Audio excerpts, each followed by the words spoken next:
You are listening to The Vocal Technologist. Spoken tech for your ears. Imagine processing $1.4 trillion a year. You are handling 5 million queries every single second. And right in the middle of all that chaos, you decide to make a massive architectural upgrade to your core database mid-flight without dropping a single payment. I mean, it sounds like a guaranteed way to bring a company crashing down, but it's actually happening. Yeah, today we are skipping the theoretical hype. We're looking at how the absolute best in the business are pulling off the impossible. We've got a stack of sources straight from the real-world engineering blogs of heavy hitters like Stripe, Netflix, Meta, Slack, Pinterest. Right, and we're pairing those with some incredibly sharp industry analyses. Exactly. Our mission here is to decode the actual mechanics. We want to understand how these teams are taming massive data scale, wiring up AI as core infrastructure, not just chatbots, and keeping these incredibly complex systems from just collapsing under their own weight. Because that's the real challenge right now. Right. So whether you're trying to speed up a local data pipeline, figuring out how to wrangle rogue AI agents in your enterprise, or you just want to be the smartest person in your next engineering sync, this deep dive is your shortcut to the bleeding edge. It really is all happening at the foundational level first. Yeah, before we can talk about advanced AI, we have to talk about raw speed. And right now, the industry is ruthlessly obsessed with trimming the fat, specifically by moving compute closer to the data. That is the defining shift of the moment. You literally cannot build these massive autonomous data infrastructures if your underlying compute layer is bloated with unnecessary transit. So let's look at DuckDB as the prime example. I mean, it's everywhere right now, and everyone agrees it just feels unusually fast on a single machine. Oh, absolutely. The baseline explanation is that it runs in process. But how does that fundamentally alter the speed limit of a database? Well, it really comes down to eliminating the network serialization tax. The packaging and unpacking. Exactly. In a traditional client-server database like PostgreSQL, your app requests data, the database finds it, packages it into a network protocol, sends it over a socket, and your app unpacks it. That process burns a massive amount of CPU cycles. So DuckDB is basically like a private chef cooking the meal directly on your dining table instead of a waiter running back and forth to the kitchen. That's a great way to put it. By running in process, it operates in the exact same memory space as your application. There's no packaging. It just points your app directly to the memory address. Removing the middleman entirely. But it's also how it reads the files, right? The sources mention this trifecta of columnar storage, vectorized execution, and row group pruning. Right, the trifecta.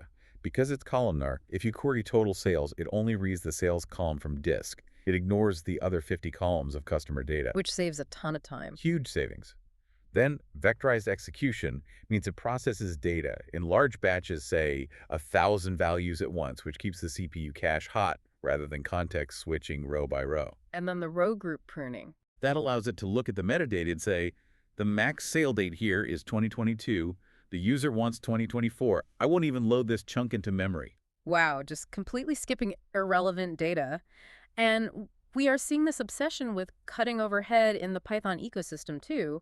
Fivetran recently took SQLglot, which is a popular pure Python SQL parser, and they compiled it into C extensions using a tool called mypick. Yeah, that was a fascinating move. They got parsing to be about 5 times faster and optimization 2.5 times faster. Which really highlights a crucial engineering trade-off. Python is incredibly developer-friendly, but the dynamic nature means the interpreter does a lot of guessing and type checking at runtime. Right. It's constantly asking, wait, is this an integer or a string? Exactly. By compiling the code into C using mypick, Fivetran basically pre-calculated all those types. The CPU just executes the machine code directly. But crucially, they left the pure Python version as a fallback. Oh, so if a system can't run the C extension, the pipeline doesn't just crash. Right, the pipeline keeps moving. It's a brilliant fallback. It really is. But, as I read through these optimization strategies, I hit a bit of a wall with Pinterest's feature trimmer. Yeah, the dynamic trimming. Right. They're dynamically removing low-value or redundant features from their ML requests to cut network bandwidth and client-side latency. But aren't they risking dropping a feature that might actually be crucial for some weird edge case prediction? What's fascinating here is that this is the exact debate their engineering team likely had. But we have to look at where the actual bottleneck lives in modern machine learning. Which usually isn't the math itself, right? Exactly. The math to run the prediction is fast. The bottleneck is the network payload moving hundreds of massive feature vectors from a database to the inference server over the network. So the transit is the problem. Yeah. Pinterest realized that out of 100 features, maybe 20 are driving 99% of the predictive signal. The other 80 might help with one bizarre edge case, but transmitting them for every single request slows the entire platform down. So the network cost of moving that bloat far outweighs the tiny accuracy gain. Yes. It's the calculus of acceptable loss. You degrade theoretical accuracy by a fraction of a percent to guarantee the system actually responds before the user gets bored and closes the app. Which brings us to the extreme end of data compression. The sources highlight TurboQuant, which is compressing key value caches in LLMs down to roughly 3 bits per value. 3 bits. It's wild. And they do this using something called PolarQuant and a quantized Johnson-Lindenstrauss method. I'm going to need you to translate that because 3 bits sounds like magic. It is dense mathematically, but the mechanism's really cool. LLMs use massive arrays of numbers or vectors to represent concepts. Storing all those at high precision just eats RAM instantly. Right. PolarQuant works by converting those standard coordinate vectors into polar coordinates, meaning it maps them as angles and magnitudes. Okay, so a direction and a length. Exactly. And it turns out neural networks are highly sensitive to the angle of a vector, but way less sensitive to the exact magnitude. So they aggressively compress the magnitude data to almost nothing while keeping the angle intact. Oh, wow. And the Johnson-Lindenstrauss part. Whenever you compress data that aggressively, you introduce mathematical bias. The model drifts. That method is essentially a 1-bit correction layer applied at the end to snap the vector back into alignment. So it removes the bias, and you can run massive LLM contexts in a fraction of the memory. Even databases are restructuring for this. Redis has this proposed data type called Redis Array, natively supporting dense and sparse numerical indexing in memory. Because memory is the new battleground. But here is the catch with stripping out all that latency. When you remove the middleman, you also remove the buffer. If something breaks in a hyper-optimized pipeline, it shatters instantly. Right, you just get to the error message faster. Exactly. So how are companies achieving zero downtime realities? Which brings us back to that Stripe statistic, $1.4 trillion, 5 million QPS, 99.99995% reliability on their DocDB system. Built on open source MongoDB, no less. Right. I see change data capture, or CDC, mentioned constantly in these migrations, but how does capturing changes actually let Stripe migrate shards mid-flight without dropping a payment? The secret is they completely decouple the data migration from the live application traffic. If you try to pause a database to move it, you drop payments. Obviously. So instead, they take a point-in-time snapshot and start slowly copying that massive bulk of historical data over to the new server. But while that copy is happening, which could take hours, new transactions are still hitting the old server, so the snapshot is instantly out of date. Exactly. That is where CDC comes in. Every database has a hidden transaction log recording every insert, update, or delete. CDC acts as a live tail on that log. Ah, so it watches the log in real time. Right. Stripe moves the bulk snapshot, then uses the CDC stream to replay all the new transactions that happened during the copy process onto the new server. Oh, that's incredibly smart. Once the CDC stream catches up and the two databases are perfectly mirrored down to the millisecond, they flip a virtual switch. The app traffic routes to the new shard seamlessly. That is just a masterclass in plumbing. And Slack did something similar, modernizing pipelines across 8 regions. They migrated over 700 AWS EMR operators from a legacy SSH-based system to a secure REST-based architecture using a gateway called Quarry. Yeah, moving from SSH to REST is a massive reliability upgrade. Because SSH is a persistent, stateful connection, right? Exactly. It's a remote terminal session. If a network blip drops the connection while a massive job is running, the server loses track of the state. It might leave zombie processes running or corrupt data. Whereas REST is stateless. Right. You send an API request, the gateway gives you a job ID, you just pull that ID to check the status. If the network drops, it doesn't matter. You reconnect and ask for your job ID status. It allows for perfectly clean cancellations. And we're seeing this push for clean recovery everywhere. Halodoc built self-healing CDC pipelines. When their pipes broke, it used to take over 45 minutes of manual engineering time to fix. which is an eternity in data time. Right. Now they automated a safe checkpoint rewind, dropping recovery to under 5 minutes. Meaning the system detects the failure, rewinds the pointer back to the last verified safe state, and auto-restarts. And you combine that with libraries like Polar's building in robust schema evolution. Like when an upstream API adds a new column, it usually breaks the ingestion pipeline, but Polar's has parameters like missing columns, insert. Which is so simple but so powerful. Instead of throwing a fatal error, it dynamically pads the missing data with nulls and keeps the pipeline moving. Right, because reliability isn't about never failing. It's about failing gracefully and recovering invisibly. But having fast, unbroken pipes doesn't matter much if you don't know what data is in them. Right, the classic data swamp. Exactly. You can have the most resilient infrastructure, but if you can't find the specific machine learning model you need, you are just hoarding data blindly. And solving that requires moving from basic file storage to complex metadata discovery.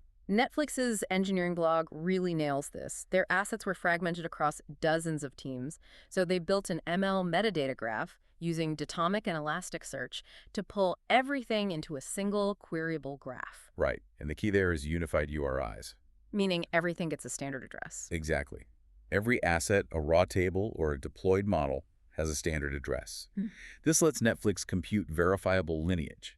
An engineer can query the graph and instantly see which downstream models will break if they change a schema. That visibility is huge.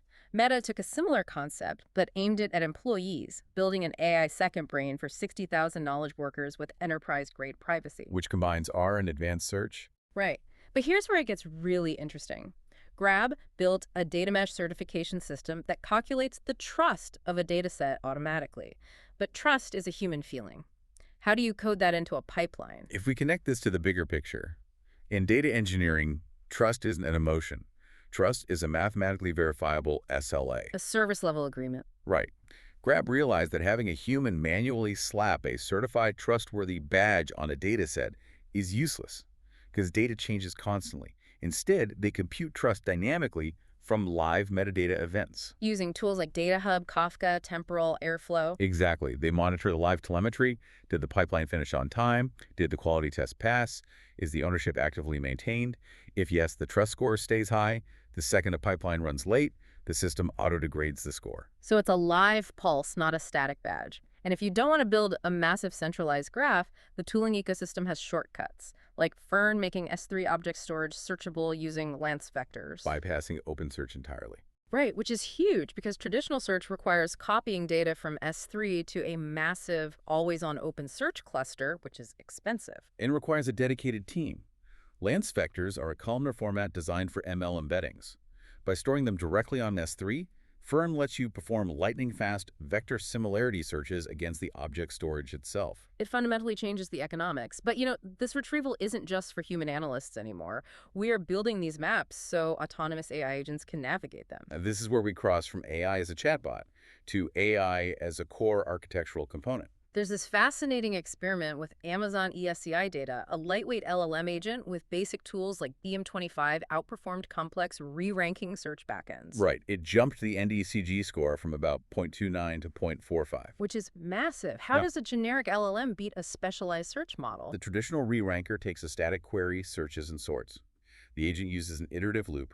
It takes a vague query, rewrites it, pulls results using BM25, reads them, realizes something is missing, writes a new query, and then synthesizes the final ranking. So it's using reasoning to overcome poor keyword matching. And FAIR is doing something similar, replacing XGBoost with deep learning to balance relevance and brand discovery. But the startup latency was an issue there, right? Right. Startup took 30 minutes. They had to use shared memory embeddings and CPU sandboxing to cut it down to just minutes. Because in a traditional setup, with a 50 gigabyte embedding table, 10 worker processes means loading 500 gigs into RAM. Shared memory lets the OS load it exactly once, and all processes just point to it. Which got them a 2% boost in actual order volume. But integrating these models is delicate. Look at Kafka. The consensus across all the blogs is unanimous. Keep the LLM inference outside the Kafka broker. Mixing stateful streaming with non-deterministic compute is just a recipe for operational disaster. Keeping the LLM out of the Kafka broker is like the post office. You want the mail carrier to deliver the letter incredibly fast. You don't want them stopping on your porch, reading the letter, thinking about it, and writing a reply before moving on. That's a perfect analogy. Kafka guarantees sequential processing within a partition. It reads event 1, then 2, then 3. And an LLM might take 200 milliseconds or it might take 4 seconds. Right. If it takes 4 seconds, it blocks the entire partition. Every subsequent event queues up, the platform grinds to a halt. You have to use external RPC calls or sidecars to process the LLM inference asynchronously. Flowing from raw events to enriched context to model outputs. But, all this agentic power leads to a critical question. What happens to the human teams managing it? This raises an important question about what they call the missing data ops. Right. Engineering teams see productivity rise for about 6 months, and then it plateaus. They buy the tools, but don't redesign the team. Because adopting AI isn't a software upgrade, it's an organizational rebuild. It's multiplicative, not additive.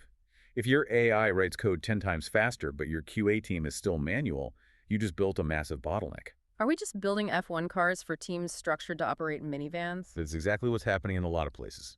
Hex's engineering blog demonstrates a fix for this. They use AI for repetitive audit work, but with an evidence-heavy workflow. The AI shows its exact work, and the human makes the final call. They use Pydantic's 4-layer approach to enforce this. Right, the AI handles the schema, format, and baseline business rules, leaving the nuanced metric decisions to the human. But for fully autonomous agents, we're seeing statistical guardrails. You can't just hope the AI behaves. They're using semantic drift detection, calculating cosine distance z-scores against safe baselines. Which is just a brilliant mathematical safeguard. So imagine mapping every safe prompt as dots in a 3D space. They form a cluster, a new prompt is a new dot. The cosine distance measures the angle between them, and the z-score tells you statistically how far outside the normal range it is. Exactly. If the z-score spikes, the agent is in uncharted, potentially unsafe territory, and the system blocks it. They also pair that with Shannon entropy on token probabilities. Right, Shannon entropy measures the spread of uncertainty. If the model is confident, one word has a 99% probability. Low entropy. If it's hallucinating, 20 words might have a 5% probability. High entropy. So you detect the hallucination before it's even generated. But Waylo data warns that models scoring great on English evils can see a 4 to 5x performance drop in languages like Arabic. Human evils are still vital. Context is everything. You cannot ship blindly. Which ties into the 5 worlds of data engineering. Advice fails if you apply startup analytics practices to legacy enterprise environments. You have to classify your environment first. Right. So pulling this all together, we started with DuckDB's in-process speed, moved through Stripe's zero downtime CDC, Meta's second brain, and finally these mathematical guardrails.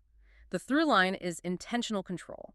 We are moving from hoarding data to surgically interacting with it. It's the maturation of the field, precision and verifiable reliability. And it leaves me with one final thought for you to mull over. As these LLM agents get better at rewriting queries, monitoring pipelines, and auto-healing infrastructure, at what point does the metadata graph stop being a map for humans to read and start becoming an operating system for other AIs to run the company?